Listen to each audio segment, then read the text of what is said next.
गांव के कोने पे एक हवेली थी, बिल्कुल खामोश। बड़ी पुरानी हवेली थी, ऊंची ऊंची दीवारें और एक डरावना गेट। लेकिन उसकी रौनक कब की जा चुकी थी। कई दशकों से हवेली खाली पड़ी थी, जब से उसकी आखिरी रहने वाली चंद्रिका नाम की एक जवान लड़की गुजर गई थी। कोई भी हवेली के पास जाने की हिम्मत नहीं करता था। कहते थे चंद्रिका की आत्मा वहां भटकती है।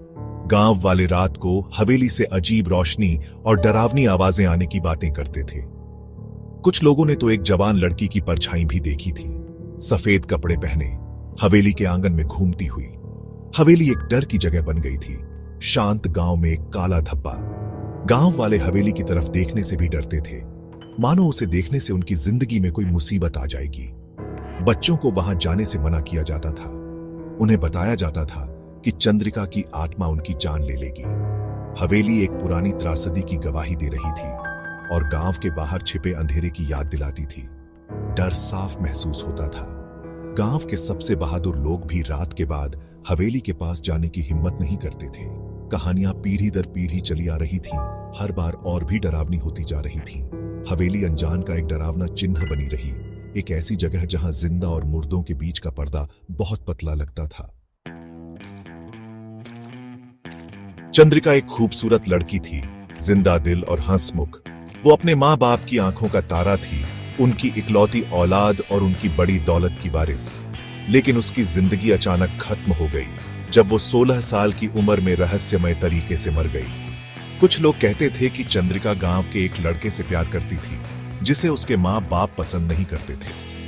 कहते हैं कि उसे उस लड़के से मिलने से मना किया गया था और वो टूटे हुए दिल से मर गई। कुछ लोग और भी डरावनी बातें कहते थे, घर के राज और एक जलन से भरे रिश्तेदार की, जो चंद्रिका को रास्ते से हटाना चाहता था। किसी को नहीं पता था कि चंद्रिका के साथ क्या हुआ था। उसकी मौत एक रहस्य बनी रही, एक पहेली जिसे कोई नहीं सुलझा पाया। सच तो उसके साथ ही मर गया, हवेली की दीवारों में दफन हो गया। उसका कमरा वैसा ही पड़ा रहा, एक अधूरी जिंदगी का मंदिर। उसके खिलौने और किताबें धूल से ढके हुए थे, जैसे वक्त वहीं रुक गया हो। चंद्रिका की मौत के बाद हवेली टूटने लगी। उसके माँ बाप उस घर में रहने का सोच भी नहीं सकते थे, जहां उन्हें इतनी दर्दनाक यादें थीं। वो हवेली छोड़कर चले गए। चंद्रिका के बिना हवेली एक खाली खोल थी, उस हंसी और खुशी से खाली जो कभी उसके कमरों में गूंजती थी। ये उनके गुम हुए बच्चे की एक निशानी थी, एक जख्म जो कभी नहीं भरा। सालों से हवेली अनगिनत अफवाहों और कहानियों का स्रोत बन गई थी। रात को हवेली के पास से गुजरने वाले गांव वालों ने एक जवान लड़की के रोने की आवाज सुनी।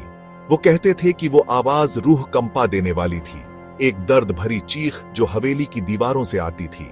दूसरों ने हवेली की खिड़कियों में रोशनी टिमटिमाते देखी, हालांकि हवेली खाली थी। कुछ ने तो खुद चंद्रिका को देखा, उसकी परछाई अंधेरे गलियारों में घूमती हुई। वो कहते थे कि उसकी आंखें अजीब रोशनी से चमकती थीं और उसका स्पर्श बर्फ की तरह ठंडा था। एक खास डरावनी कहानी कुछ लड़कों की थी, जिन्होंने एक दूसरे को हवेली में रात बिताने की चुनौती दी थी। वो रात के अंधेरे में हवेली में घुस गए। उनके दिल डर और उत्साह से धड़क रहे थे। वो कुछ ही घंटे रुके और फिर डर के मारे भाग गए। एक लड़के ने कसम खाई कि उसने चंद्रिका को अपने बिस्तर के पास खड़े देखा। उसकी आंखें उसे घूर रही थी। वो उस रात चीखता हुआ हवेली से भागा था और उसके बाद से कभी पहले जैसा नहीं रहा। उस अनुभव ने उसे हिलाकर रख दिया था। उसे हवेली और उसके राज का गहरा डर लग गया था।